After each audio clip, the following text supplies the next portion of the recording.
Buenas tardes. Hi, everybody. Good afternoon. How is everyone doing? All right, I'm going to give like 2 seconds and then we'll just get started because, the party can't wait for no one. Hi, Fadila. Hey, girl. Buenas tardes, baby girl. How are you? Oh my God, my girl is here. Okay, good. Everyone is here. Hi, Chichi. All right, you guys, between Fadila and Chichi, you guys are everybody. Hi, Ellis. My three best super fans are here, including Karen, Rachel. Let's get started. Buenas tardes. How is everybody doing? Happy Sunday. My name is Dr. Lulu, aka the Momatrician. I'm a national speaker on youth suicide. I prevent youth suicide by educating the world about the root causes. Yes, yes, simple, right? Also an author, pediatrician, it's what I do. Today we're going to talk about, hi Anjali. Today's topic is very somber, okay? We're talking about physician suicide. And my title is kind of weird. I named it Unpacking Physician Suicide in Numbers and 3 phrases. And what are those 3 phrases? Get help, reach out, and say something. So if you've been following me at all, you know I like to speak about suicide and I like to talk about that which no one wants to talk about.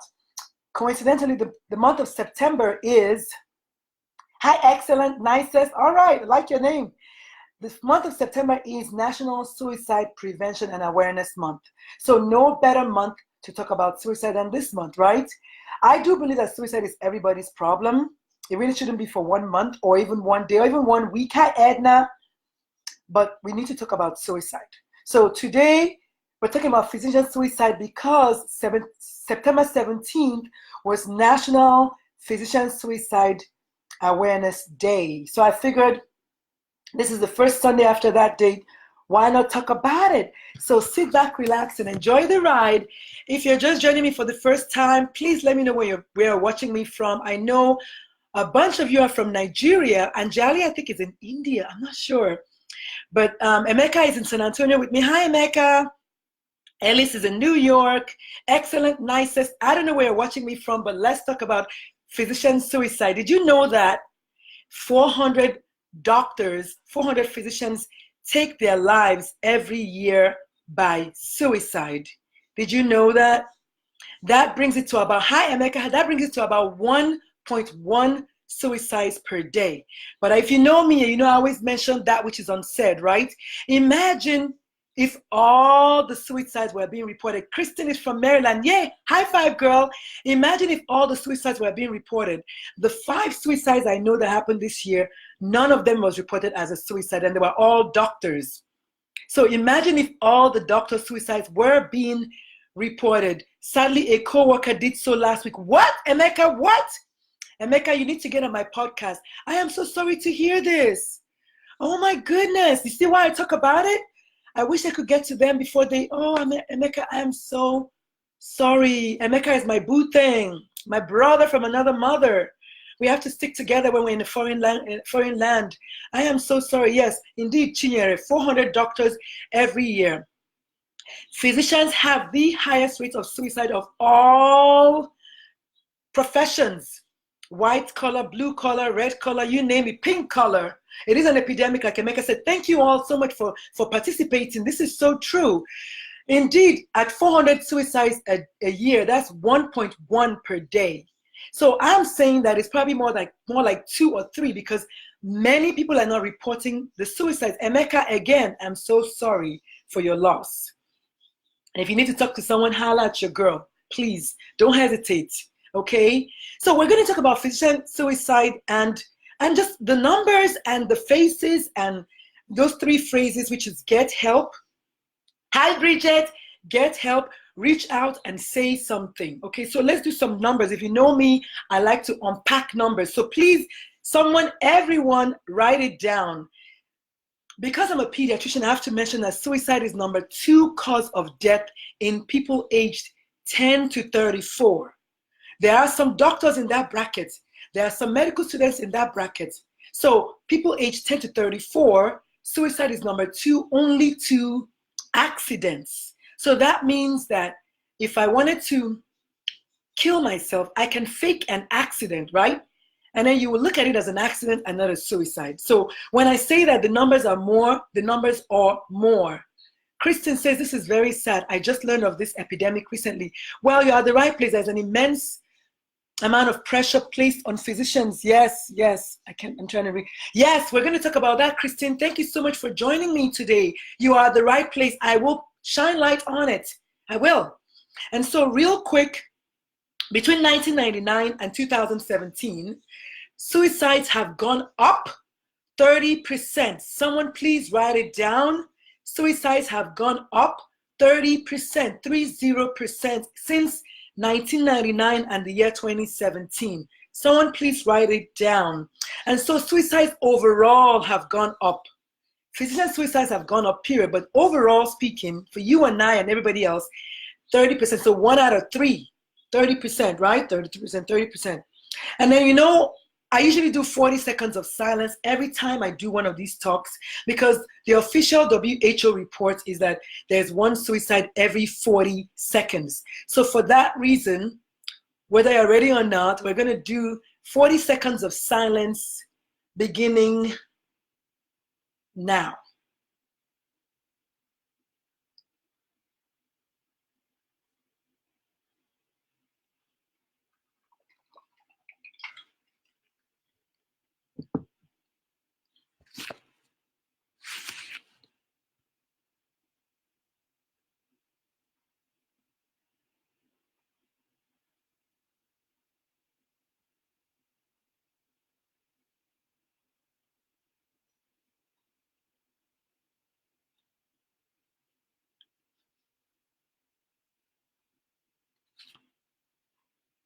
Thank you so much. It's been 40 seconds. You can open your eyes and let's keep going.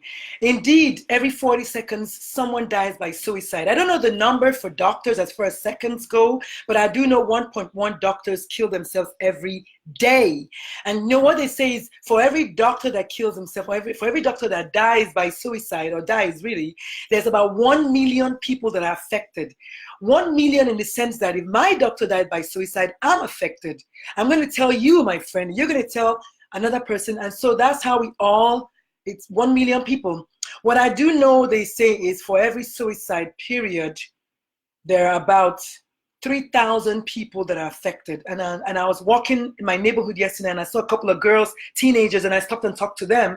And I told them that number and they were like, oh my God, because 2 days ago we had another 17-year-old here in San Antonio kill herself. So this is so real. This is so real. A 17-year-old, yes, she killed herself 2 days ago. I don't know her, but I'm affected by it. Y'all don't know her, but y'all are affected because I just told you. So suicide is so bad. Someone please write down for me that 12% of female physicians and 12% of male physicians and 19.5% of female physicians have been diagnosed with depression. I say that because most people don't realize this, but depression really, honestly, is not the #1 cause of suicide.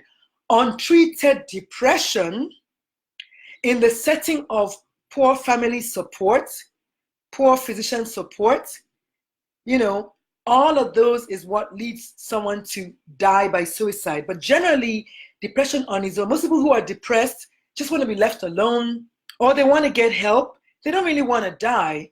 But when it's untreated, then it's compounded by other factors, then it can lead to suicide.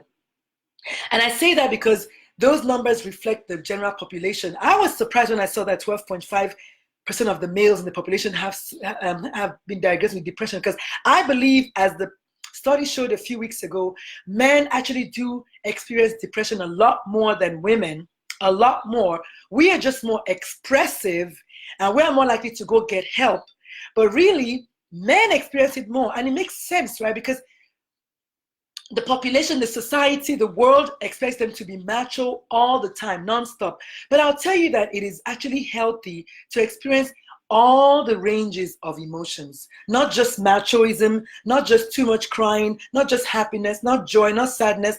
All ranges of emotions are healthy. And so when men are not allowed to show their emotions in the society, when men are looked down upon for, oh, you are in touch with your feminine self, or oh, you're kind of feminine, or they use these almost derogatory terms, forgetting that women actually are the stronger sex. So when someone is in touch with their feminine side, isn't that kind of like a misnomer?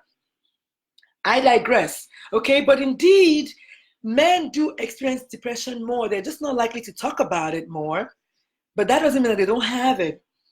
54% of suicides do not have mental health illness. So over 50%, depending on what you're looking at, what study, some say 58, some say 54, over 50% of people who die by suicide do not have mental health issues. Remember that. 58% of suicides are by gun. Listen, when you own a gun, please hold on to your gun. If you own a gun, don't say Dr. Lulu told you to get rid of your gun. But I'm telling you right now, 58% of suicides are by gun violence, or because there was a gun in the home. I talked about that last week, called family fire. My first contact with suicide was a classmate, a friend of mine. She used a gun. So when I say that get rid of your guns, I mean it, because in every home that has a gun, there is 8 times more likely to be a fatal incident or serious injury because that gun is in the house. Someone please write that down. Okay? 24 to 40% per 100,000 is physician suicides in the US. So in other words, the US suicide rate is 13.4, right? 13.4 for the general population. Physicians have 28 to 40 suicides per 100,000 people. So the lower rate of physician suicide is twice the rate of the general population. The lower rate. And yet people come to America to become doctors. People still send their kids to become doctors. I'll have you know that this Chica's kids, none of my kids is going to medical school. I didn't even tell them not to, because the average Nigerian, family, oh, your child must be a doctor, except me. This kid here, this Chica here, my kids are not going to medical school.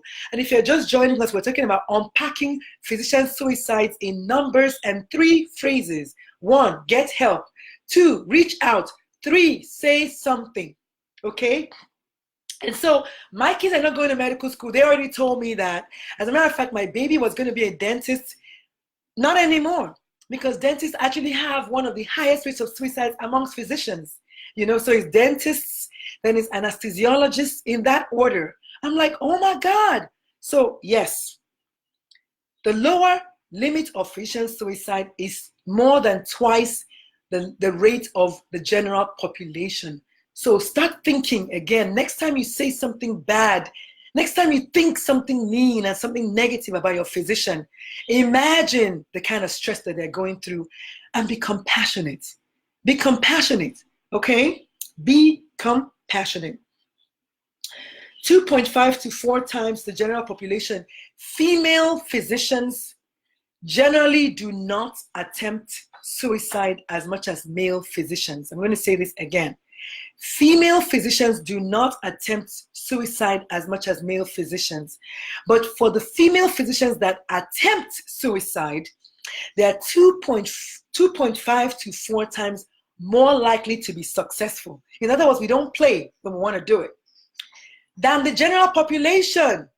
So female physicians have a higher rate of suicide completion if and when they do try than the general populace. Okay? That I don't take easily, because I'm a female physician. But wait, I'm also a veteran. And if you don't know this yet, 22 veterans die by suicide every single day. So if you bring the number, if you can do the calculus, me, because I'm a physician and a veteran and a female at that, I have a much, much, much, much higher rate of dying by suicide because of that. Hi, Shanika. Hi, Esther. And so, it's just so serious that we need to talk about the risks. So in the general population, what are the risk factors for suicide? We talked about this a little bit when we talked about teenagers, but generally they don't have exactly the same, because teenagers are very, very highly affected by what's going on at home. The general population, not so much, okay? Generally, relationship issues and issues, just drama in the house, yes, but relationship issues a lot. A lot of people feel devastated by a failed marriage. I have had one failed marriage. I was devastated. Whereas that wasn't the ultimate reason for my suicidal ideation, it was multiple reasons, but that played a major role. You feel you failed yourself, you failed your family, you failed your kids. It's bad. So please, please, please, if you're watching me, next time you hear about somebody that has been through divorce, please be compassionate, because it is one of the risk factors for suicide. Did you know that? So please, please be compassionate. Substance abuse, that's a big one. You and I know that. I mean, just think about opioid epidemic if you can't think of anything else. Remember that the most frequently abused substance of all time is alcohol, okay? However, opioids has been in the news. Why? Because white folk are finally getting it, right? They're dying by it, so now there's a big noise about it. Trust me, I'm going to go there, right? So all of a sudden it's like, oh my God, opioid, opioid, opioid. But when the African Americans were dying of cocaine and all that, nobody said anything.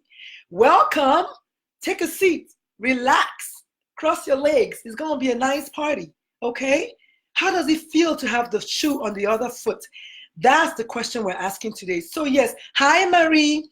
If you're just joining me, we're talking about unpacking physician suicides in numbers and 3 phrases. 1, get help. 2, say something. 3, reach out, okay?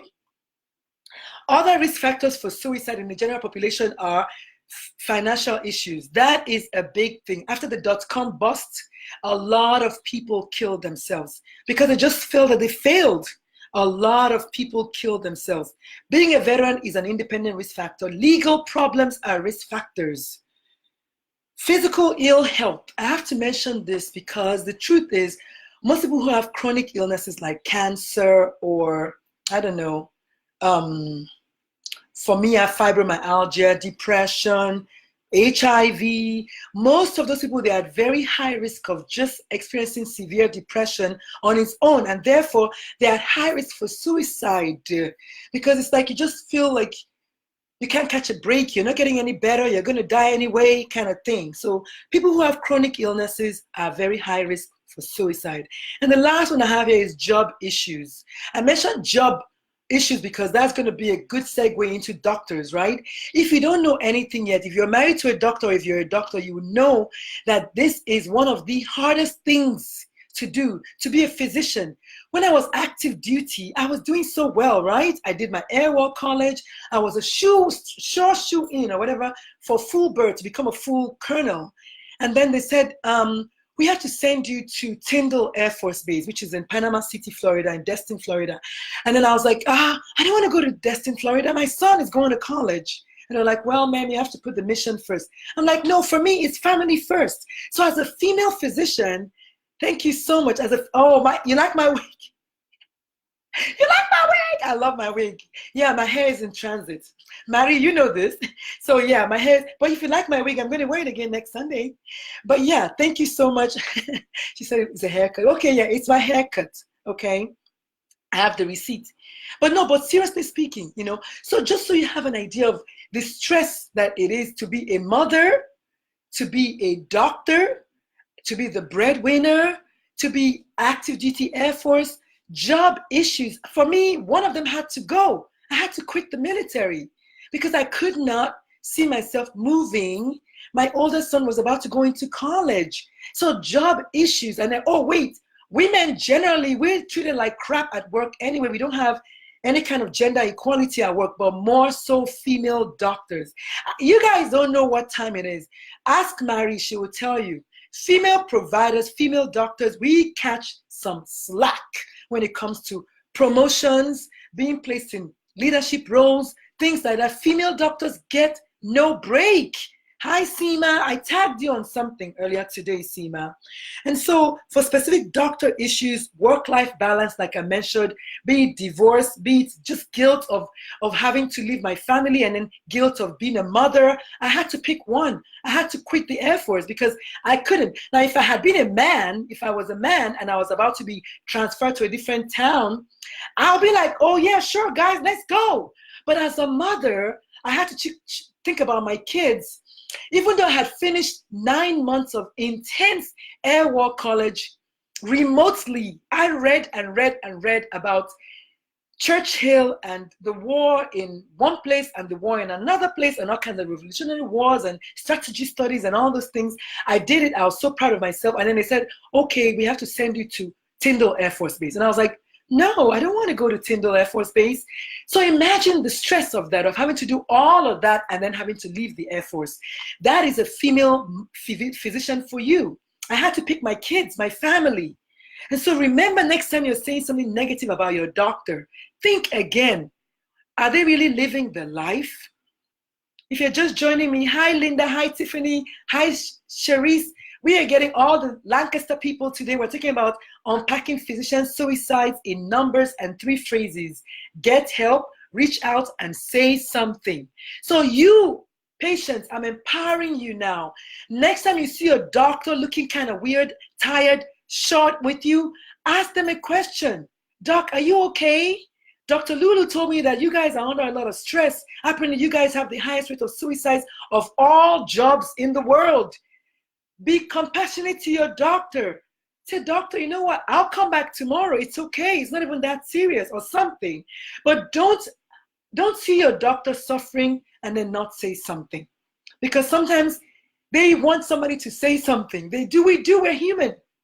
You know, my friend, Dr. Christine said, it is easier to say yes than to say I need help.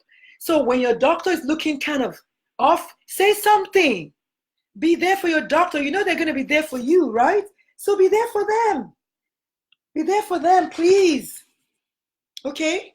Then, for female doctors, okay, yeah, let me mention one thing, by the way. I have an issue with people calling me Miss. You could call me ma'am if you like, but please don't call me Miss at work. I'm not Miss, I'm doctor. I don't have any student loans, but for the doctors I went to school in America, they owe so much money. The least you can do is please address them by their proper name.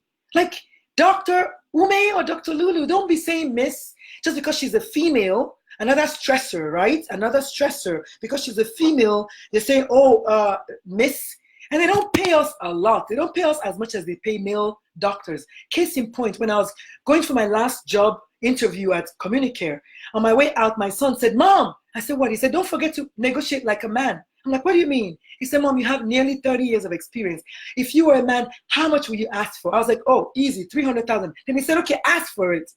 So of course I asked for it. Did I get it? No. But at least I asked for it. I'll go down as Oliver Twist did. I'll ask for more. We need to ask for what we think we deserve, because really, you don't get what you deserve. You get what you negotiate. So negotiate already, right?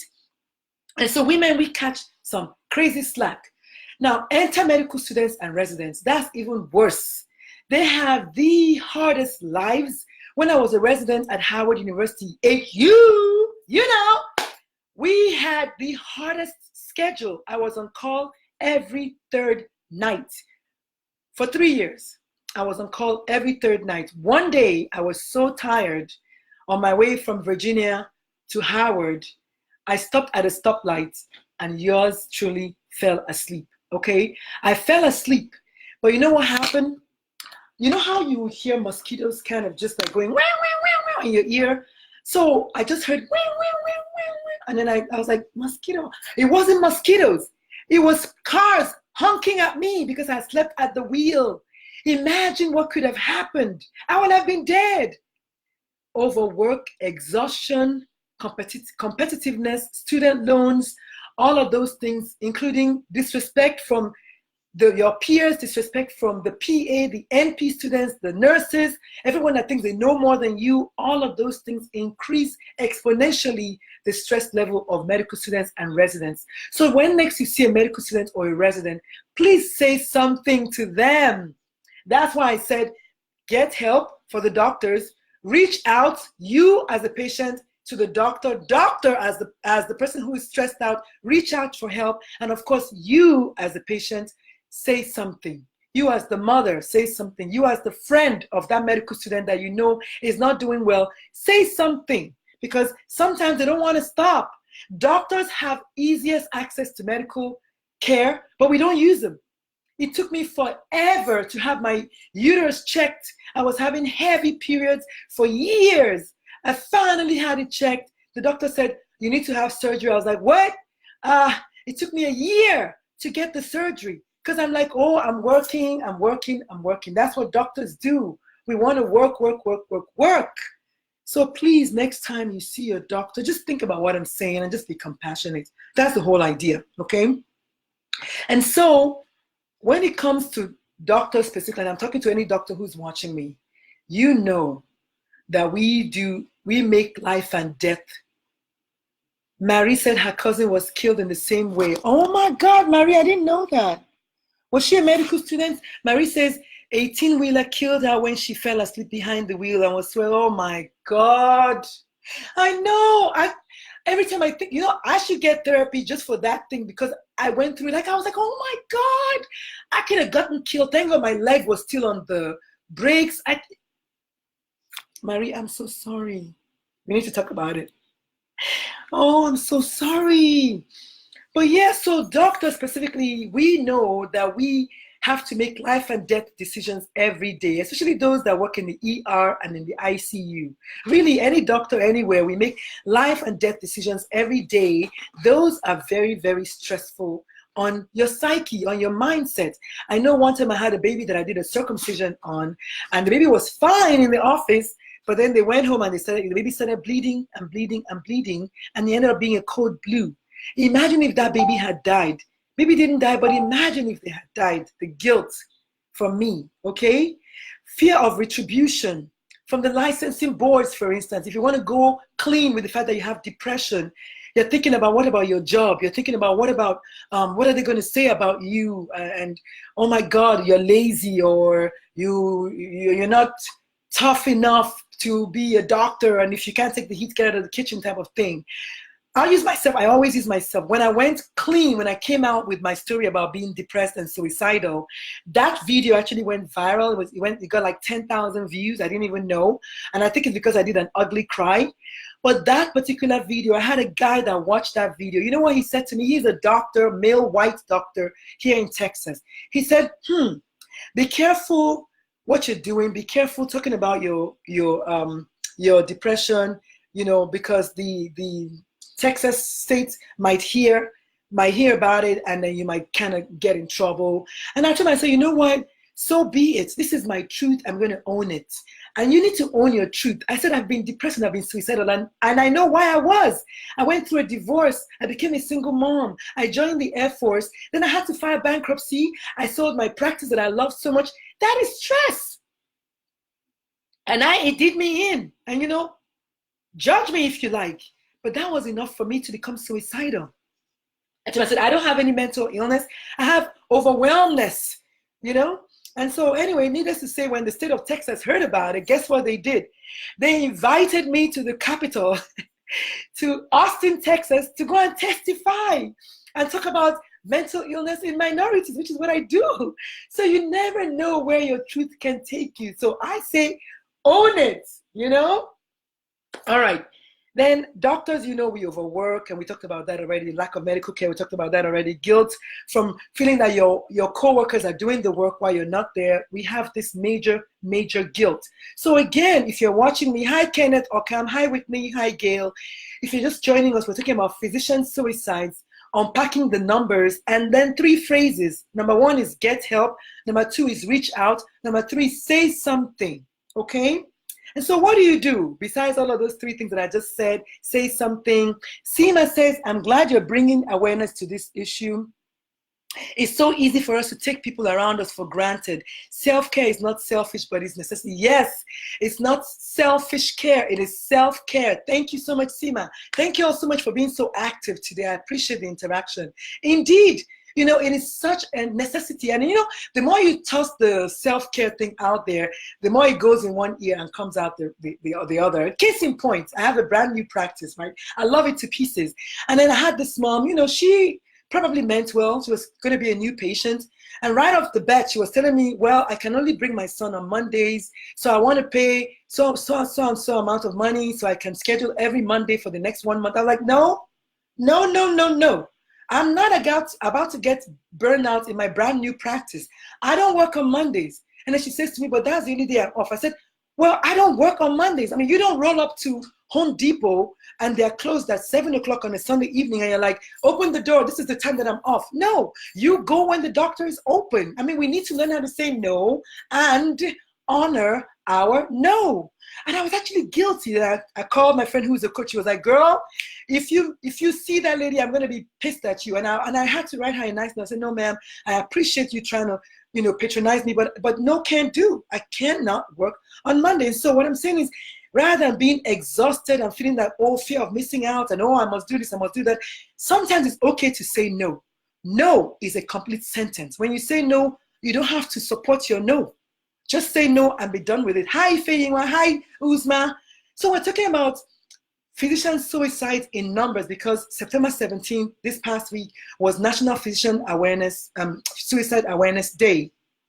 So I want to highlight physician suicide. As a physician, as a female physician, as a veteran female physician, I've mentioned how I am at high risk. I've been divorced once. So yes, high risk, financial problems that caused me to file bankruptcy, high risk, a lot of reasons why I am high risk for suicide. Did you know that? No, most people don't know that. They take it for granted. So I'm saying to you all, please, next time you see your doctor, be compassionate. Look into their eyes and say, thank you, doctor. Because truthfully, most doctors do not want you to not feel better. That's what we're getting paid for, to help you feel better. And on top of that, please listen to your doctor. Don't say the doctor said I have diabetes. No, you have diabetes. I digress. So what do we do? So say something to your doctor, right? Please say something to your doctor, something nice. Tell them Dr. Lulu sent you. Call your friends who are doctors. Call your friends whose kids are doctors. You know, I don't know. If you're a doctor, call your friend who is also a doctor. Call yourself. Be there for each other, because my very first contact with suicide, that girl, she was a surgical resident. I had been thinking about her for a long time, and finally one day I said, okay, let me call. And when I called, I found out that she had killed herself 2 weeks before that. So please, when you think about somebody, pick up the phone and call. And don't text, call. Leave a voice message. Record a voice message. Let them hear your voice. That might make a difference. You don't know, okay?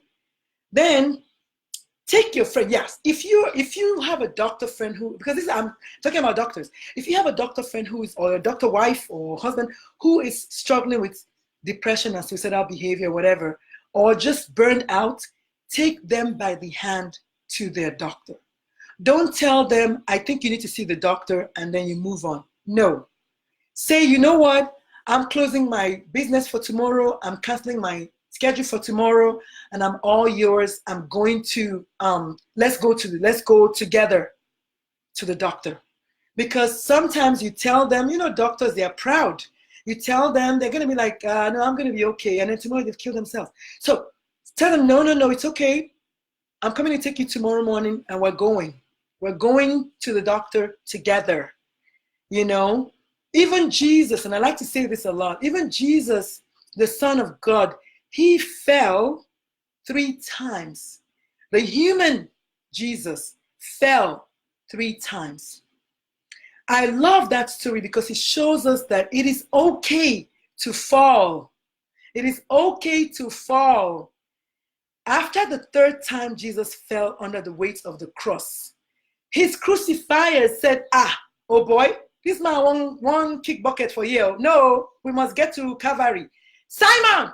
They call Simon of Cyrene to help Jesus Christ carry his cross. Okay, you understand where I'm going? You understand where I'm going with this? I know y'all don't know that I used to teach Bible study when I was younger, and I read my Bible. We are the dangerous ones because we know, yeah, we've been there, done that. We know all about it. So it's okay to allow your friend to help you carry your load.